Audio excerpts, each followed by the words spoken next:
I grew up on a farm in Tennessee, just a general tobacco and cattle kind of farm, and was active in 4-H club and FFA. All I ever wanted to do was work on the farm or work in something related to agriculture, and I've been fortunate that's all I've done all my life, and I ended up working with beef cattle. But I decided a long time ago if we were going to reach people and cause change to happen in the state of Kentucky, that we needed probably to deliver programs rather than working with individual producers all the time. So I have tried to focus my career mostly on delivering meaningful programs for our producers. With the CPH program, our preconditioning for feeder calf program. Worked on that since I came here in 1981. And for a lot of years it wasn't the most popular thing to do, but it finally caught on. There were years we got up to about 30,000 head of cattle per year. And since that time it's sort of become an industry standard. It's all over the state, and I think has a lot more room to grow yet.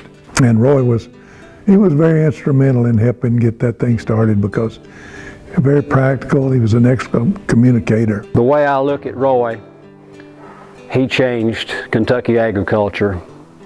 We feed soy hulls and we precondition cattle.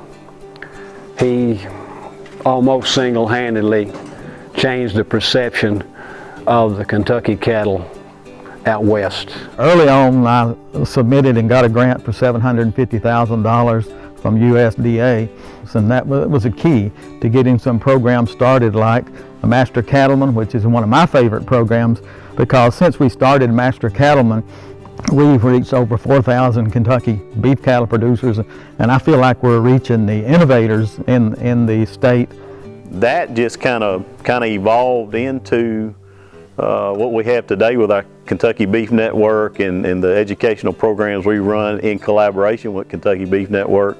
All our master programs, Master Stocker, Master Cattlemen, and so on. The cooperation we have here in Kentucky, it's very enviable, and I think Roy has played a real integral part in keeping those relationships viable. I wrote the Cow Country News article for a long time.